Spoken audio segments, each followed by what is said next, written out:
क्या आपने कभी यह अनुभव किया है कि सब कुछ आपके जीवन में ठीक होते हुए भी भीतर एक अजीब सी खालीपन की चुप्पी छा जाती है? काम अच्छा चल रहा है, परिवार आपके साथ है, पैसे की तंगी नहीं है, फिर भी भीतर से लगता है कि कुछ खो गया है। यह अनुभव अक्सर लोग नजरअंदाज कर देते हैं।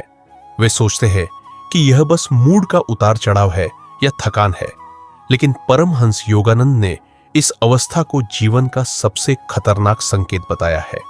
और आज मैं आपको यही गहरी सच्चाई सुनाने जा रहा हूं, यही ज्ञान की आवाज पर, क्योंकि यही वह जगह है जहां हम आत्मा की पुकार, जीवन के रहस्य और परमात्मा की ओर जाने वाले रास्तों पर बात करते हैं।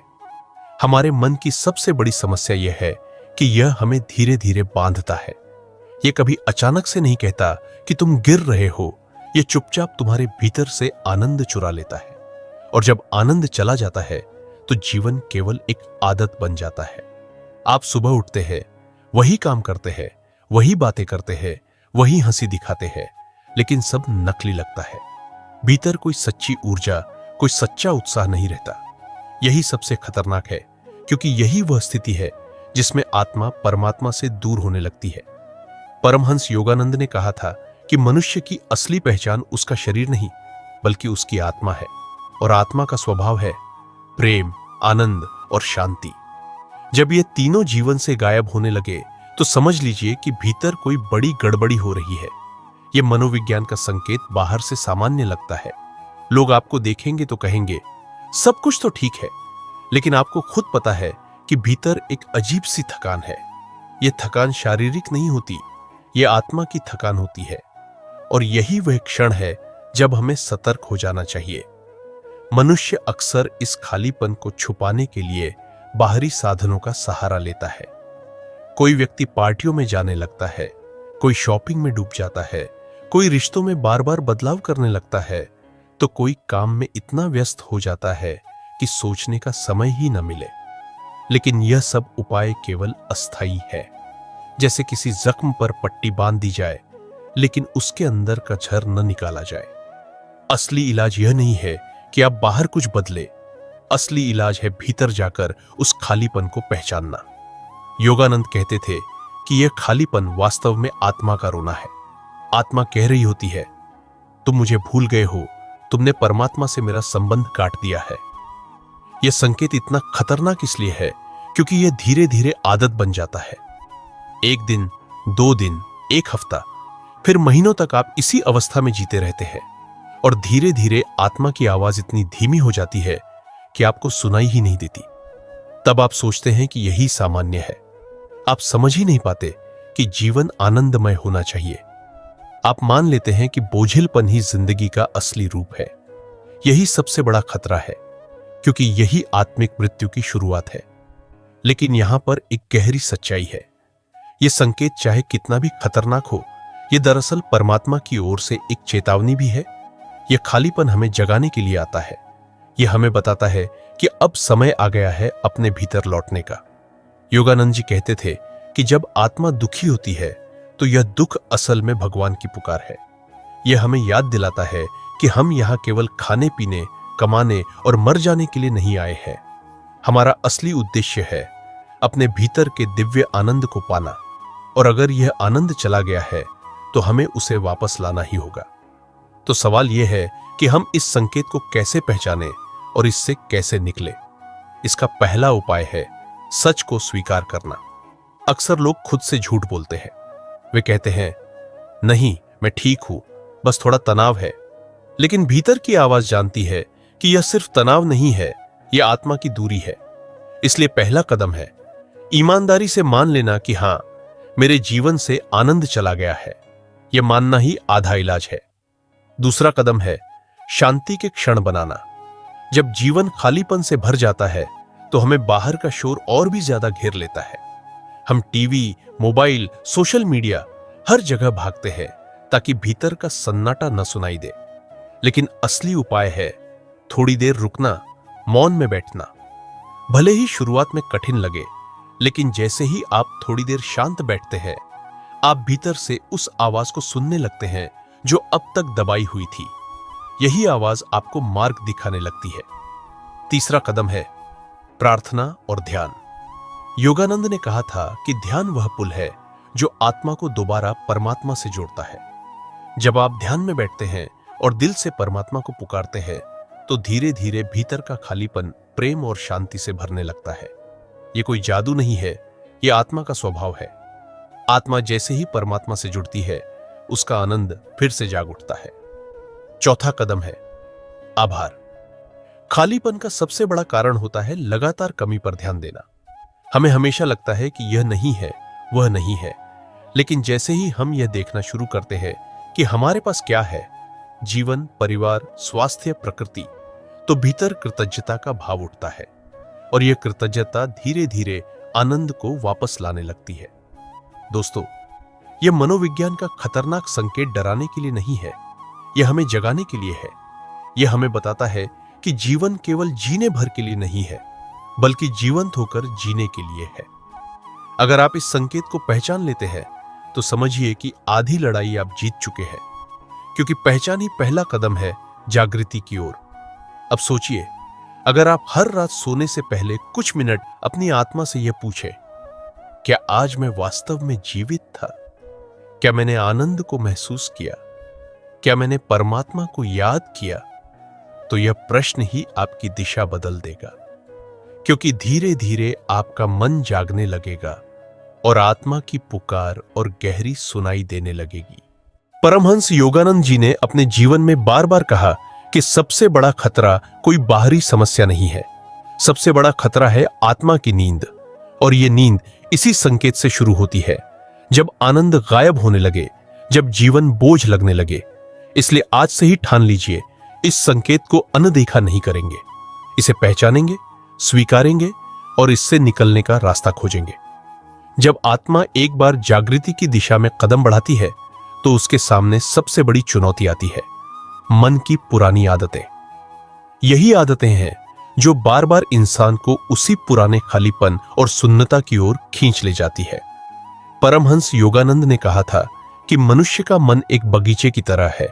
अगर आप उसे रोज रोज प्रेम और ध्यान से नहीं सींचेंगे तो उसमें खरपतवार उगाएंगे, और यही खरपतवार हमारी नकारात्मक सोच, आलस्य और आत्मिक दूरी है। मन का स्वभाव है भटकना। जैसे ही आप थोड़ी देर के लिए भीतर लौटते हैं, मन आपको खींचकर बाहर ले आता है। कभी याद दिलाता है कि कोई अधूरा काम बाकी है, कभी कहता है कि फोन चेक कर लो, कभी बेचैनी पैदा करता है ताकि आप स्थिर न रह सके। यह खेल बड़ा खतरनाक है, क्योंकि अगर आप सतर्क नहीं रहते तो यह पुरानी आदतें आत्मा की जागृति को रोक देती है। लेकिन यहीं पर असली साधना शुरू होती है। योगानंद ने कहा था कि जब भी आप मन को नियंत्रित करने की कोशिश करते हैं, वह विद्रोह करेगा। यह विद्रोह ही असली परीक्षा है। अगर आप इस समय हार मान लें तो सब फिर से पुराने रास्ते पर लौट जाएगा। लेकिन अगर आप धैर्य से टिके रहे तो धीरे धीरे मन आपकी आत्मा के आदेश को स्वीकारने लगता है। यह उसी तरह है जैसे एक जंगली घोड़े को साधना पड़ता है। पहले वो उछलता है, भागता है, लेकिन जब आप प्यार और धैर्य से उसे मार्ग दिखाते हैं तो एक दिन वही घोड़ा आपका सबसे वफादार साथी बन जाता है। अब यहां सबसे अहम बात आती है, इस विद्रोह के समय को कैसे झेले। योगानंद ने कहा था कि दो चीजें आपकी सबसे बड़ी ताकत है, सतत अभ्यास और गहरी आस्था। अभ्यास का मतलब है रोजाना समय निकालकर आत्मा से जुड़ने का प्रयास करना, चाहे कितनी भी बाधाएं आए।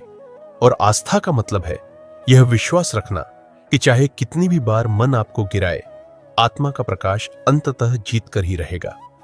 कई लोग सोचते हैं कि आध्यात्मिक मार्ग में जैसे ही ध्यान शुरू करेंगे तुरंत शांति और आनंद मिलेगा, लेकिन असलियत यह है कि शुरुआत में मन और भी ज्यादा उथल पुथल करेगा। यह उसकी आखिरी कोशिश होती है आपको रोकने की। जैसे ही आप भीतर की ओर मुड़ते हैं, मन डर जाता है कि अब उसका वर्चस्व खत्म हो जाएगा, इसलिए वह आपको और परेशान करने लगता है। यही वह समय है जब बहुत लोग हार मान जाते हैं। लेकिन योगानंद ने समझाया कि अगर आप इस दौर को पार कर लेते हैं तो उसके बाद आत्मा का आकाश खुल जाता है। याद रखिए, आत्मा की सबसे बड़ी शक्ति है धैर्य। यह धैर्य भीतर की गहराई से आता है।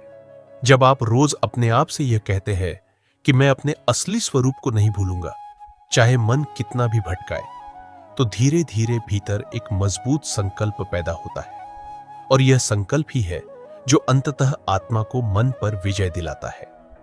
इस यात्रा का दूसरा पहलू है जीवन की परिस्थितियां। अक्सर जब कोई इंसान आध्यात्मिक मार्ग पर बढ़ता है तो बाहर की परिस्थितियां भी उसका परीक्षण लेने लगती है। अचानक मुश्किलें बढ़ जाती है, रिश्तों में खटास आने लगती है, आर्थिक दबाव बढ़ता है। लोग सोचते हैं कि यह क्यों हो रहा है, लेकिन योगानंद कहते थे कि यह दरअसल आत्मा को मजबूत बनाने की प्रक्रिया है। जब तक परिस्थितियां आपको चुनौती नहीं देंगी, तब तक भीतर की शक्ति जागेगी नहीं। इसलिए कठिनाइयां दुश्मन नहीं है, बल्कि आत्मा के लिए शिक्षक है। अब सोचिए, अगर आप हर कठिनाई को एक इम्तिहान मान लें और हर बार यह कहें कि यह मुझे और मजबूत बनाएगा, तो परिस्थितियां भी आपके विकास का हिस्सा बन जाएंगी।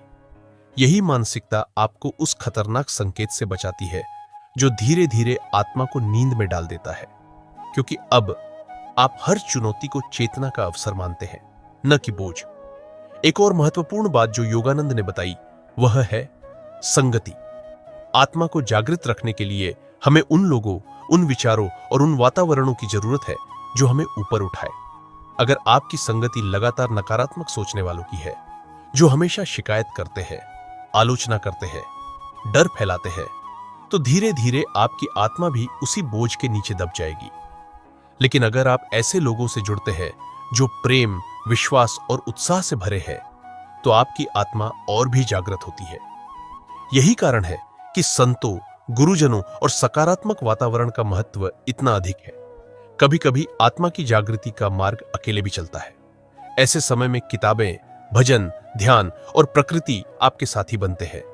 जब भी आप अकेलापन महसूस करें तो प्रकृति के बीच बैठ जाइए।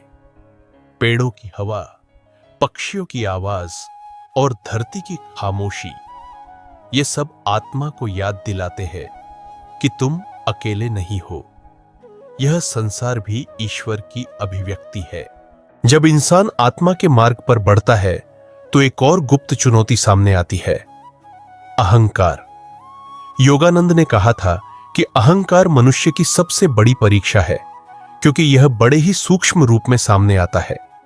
कई बार इंसान को लगता है कि वह बहुत आध्यात्मिक हो गया है, वह दूसरों से आगे निकल गया है, वह ध्यान में गहरे अनुभव कर चुका है।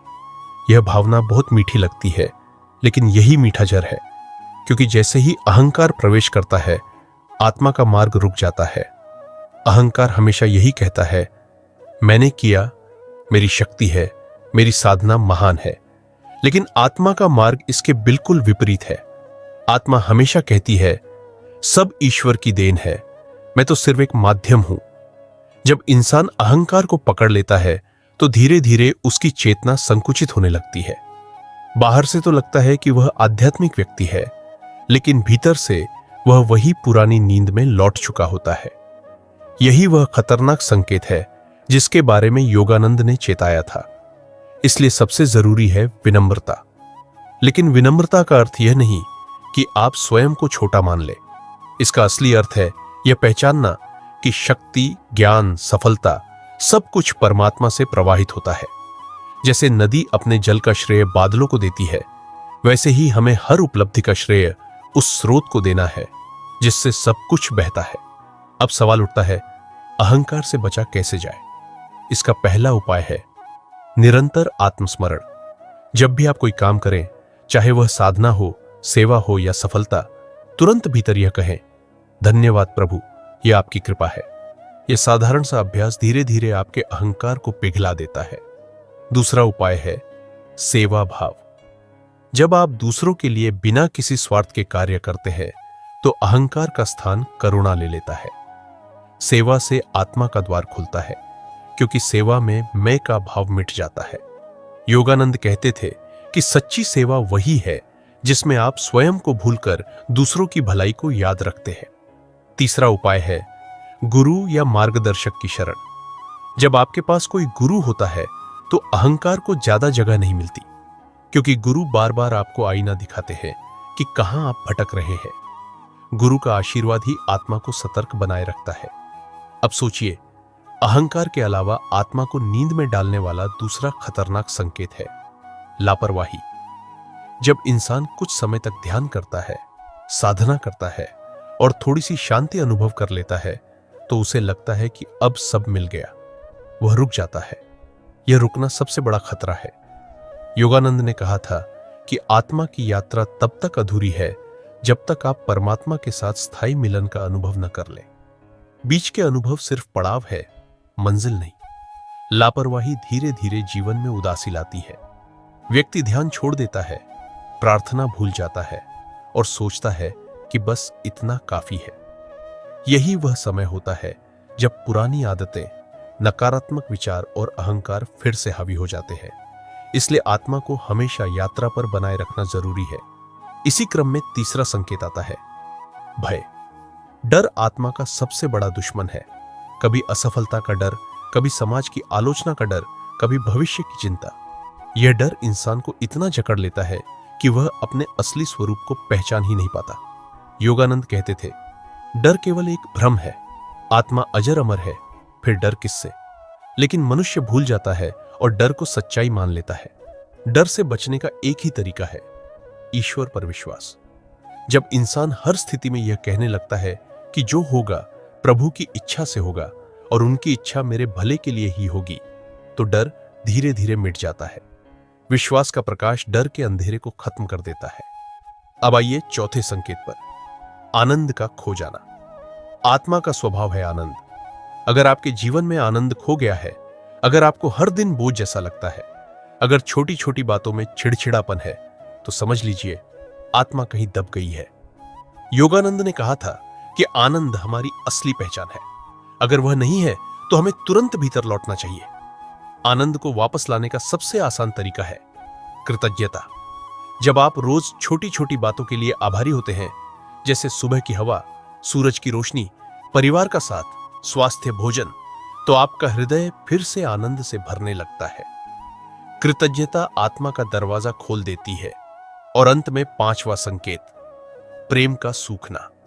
अगर आपके हृदय से प्रेम चला गया है, अगर आप सिर्फ स्वार्थ, क्रोध और उदासीनता से भर गए हैं, तो यह आत्मा के लिए सबसे बड़ी चेतावनी है, क्योंकि आत्मा का स्वभाव ही प्रेम है। प्रेम के बिना आत्मा अधूरी है। योगानंद कहते थे, प्रेम ही ईश्वर है और ईश्वर ही प्रेम है। अगर प्रेम नहीं है तो ईश्वर भी नहीं है। मनुष्य की सबसे बड़ी भूल यह है कि वह स्वयं को शरीर और परिस्थितियों तक सीमित मान लेता है। जैसे ही इंसान यह सोचने लगता है कि मैं वही हूं जो मेरी नौकरी है, मेरा घर है, मेरा नाम है, उसी क्षण आत्मा की ज्योति धुंधली पड़ जाती है। योगानंद कहते थे कि आत्मा की सबसे खतरनाक नींद यही है, अपनी असली पहचान को भूल जाना। और यही भूल इंसान को बार बार दुख, भय और असुरक्षा में डाल देती है। क्योंकि सोचिए, अगर आप स्वयं को केवल शरीर मानते हैं तो हर बीमारी आपको तोड़ देगी। अगर आप स्वयं को केवल धन मानते हैं तो हर आर्थिक संकट आपको खत्म कर देगा। अगर आप स्वयं को केवल नाम और शोहरत मानते हैं तो हर आलोचना आपको भीतर से चीर देगी। लेकिन अगर आप स्वयं को आत्मा मानते हैं, जो अजर अमर है, जो ईश्वर की अंश है, तो फिर कोई भी स्थिति आपको हिला नहीं सकती। यही सच्चा आत्मविश्वास है। लेकिन समस्या यह है कि जीवन की दौड़ भाग में इंसान धीरे धीरे भूल जाता है कि वह कौन है। वह इतना बाहर उलझ जाता है कि भीतर की आवाज सुनना बंद कर देता है। यही वह क्षण है जब आत्मा सो जाती है और मनुष्य मशीन बन जाता है। वह जीता तो है, लेकिन भीतर से खाली रहता है।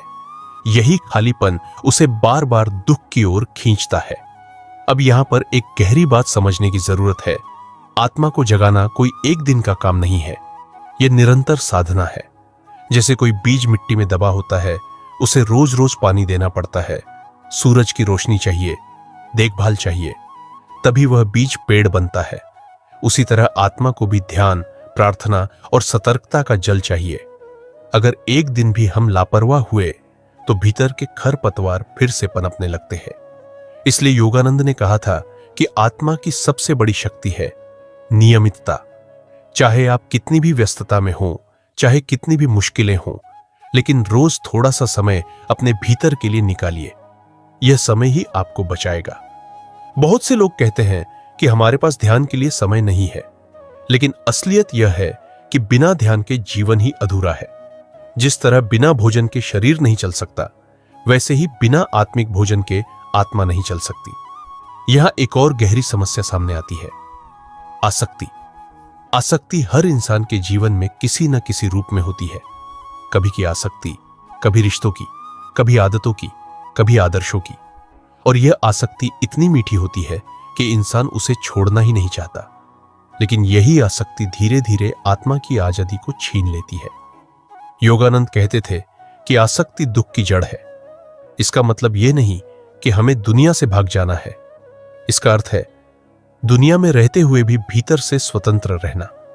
जैसे कमल का फूल पानी में खिलता है लेकिन गीला नहीं होता, वैसे ही हमें भी संबंधों और परिस्थितियों में रहते हुए भीतर से निर्लिप्त रहना है। जब यह अवस्था आती है तो आत्मा सच में जागृत होती है। अब जरा सोचिए, जब कोई व्यक्ति आसक्ति से बंधा होता है तो वह हमेशा भय और चिंता में रहता है। अगर उसे लगता है कि धन चला गया तो जीवन खत्म, अगर कोई रिश्ता छूट गया तो जीवन बेकार, अगर कोई सपना टूट गया तो सब निरर्थक। यही डर इंसान को कैद कर देता है। लेकिन जैसे ही आत्मा पहचान लेती है कि असली खजाना भीतर है, तो बाहरी खो जाने पर भी वह टूटती नहीं। यही आत्मा की जागृति है। इसके साथ ही एक और गहरी बात आती है, क्षमा। अगर आपके हृदय में किसी के लिए क्रोध, द्वेष या बदला है तो समझ लीजिए आत्मा पर पर्दा पड़ा है, क्योंकि आत्मा का स्वभाव प्रेम है और जहां प्रेम नहीं है वहां आत्मा सोई हुई है। क्षमा करना आसान नहीं होता, लेकिन यह आत्मा को मुक्त करता है। योगानंद कहते थे कि जो क्षमा करता है वही सच्चा विजेता है, क्योंकि क्षमा करने वाला अपने हृदय को बोझ से मुक्त कर लेता है। अब यहां पर सवाल यह उठता है कि हम क्षमा कैसे करें? इसका उत्तर है ईश्वर की ओर देखना। जब आप यह समझते हैं कि हर इंसान अपनी चेतना के स्तर के अनुसार काम करता है, तो आप भीतर से नरम हो जाते हैं। जो आपको चोट पहुंचाता है वह भी अपनी अज्ञानता का शिकार है। जब आप यह पहचानते हैं तो क्षमा करना आसान हो जाता है, और क्षमा करते ही आत्मा का प्रकाश और तेज हो जाता है। इसके अलावा एक और गहरी चेतावनी है, इंद्रियों का मोह। जब इंसान बार बार सिर्फ इंद्रियों के सुख में खोया रहता है, भोजन, मनोरंजन, दिखावा, तो धीरे धीरे आत्मा का प्रकाश दब जाता है। इंद्रियां जरूरत है, लेकिन जब वे जीवन का केंद्र बन जाती है तो आत्मा का मार्ग बंद हो जाता है। योगानंद कहते थे, इंद्रियों का सुख क्षणिक है, आत्मा का आनंद शाश्वत है। इसलिए इंद्रियों को नियंत्रित करना ही आत्मा की जागृति का मार्ग है। आत्मा को जगाने के लिए एक और साधन है, मौन। मौन का अर्थ सिर्फ बोलना बंद करना नहीं, बल्कि भीतर की शांति को सुनना है। जब इंसान हर दिन कुछ समय मौन में बिताता है तो आत्मा धीरे धीरे सतह पर आने लगती है। मौन हमें यह सिखाता है कि असली शक्ति शोर में नहीं, बल्कि शांति में है। इसी तरह प्रकृति से जुड़ना भी आत्मा को जगाता है। जब आप पेड़ों, नदियों, पहाड़ों या तारों को देखते हैं तो आपके भीतर का विस्तार बढ़ता है। यह विस्तार ही आत्मा का स्वभाव है। इसलिए जब भी आप जीवन की उलझनों से थके तो प्रकृति के बीच जाकर बैठे। वहां आत्मा को उसकी असली पहचान याद आती है। और अंत में सबसे गहरी साधना है ईश्वर से प्रेम। जब इंसान हर दिन, हर परिस्थिति में यह याद रखता है कि प्रभु मेरे साथ है, तो कोई भी शक्ति आत्मा को सोने नहीं देती। ईश्वर से प्रेम का अर्थ है हर सांस, हर धड़कन, हर विचार में उनका स्मरण करना। यही स्मरण आत्मा को हमेशा जागृत रखता है। मेरे प्यारे साथियों, जीवन केवल सांसों का खेल नहीं है। जीवन का असली उद्देश्य है अपनी आत्मा को पहचानना और परमात्मा से मिलन करना। परमहंस योगानंद ने हमें यही चेतावनी दी थी कि आत्मा की सबसे खतरनाक नींद वही है जब हम उसे भूल जाते हैं और बाहरी दुनिया में खो जाते हैं। लेकिन अगर हम सतर्क रहे, साधना करें, कृतज्ञता और प्रेम को अपनाए, तो कोई भी शक्ति हमें अंधेरे में नहीं रख सकती। याद रखिए, आत्मा हमेशा जागृत होने के लिए तैयार है। उसे बस आपके ध्यान, आपके प्रेम और आपके समर्पण की जरूरत है। आज से ही यह प्रण लें कि हर दिन कुछ समय अपनी आत्मा के लिए देंगे। क्योंकि जब आत्मा जागेगी तभी जीवन सच्चा आनंद, शांति और प्रेम से भर जाएगा। और अंत में मैं यही कहना चाहता हूं, मत भूलिए कि आप शरीर नहीं हैं, आप आत्मा हैं और आत्मा का प्रकाश कभी बुझता नहीं।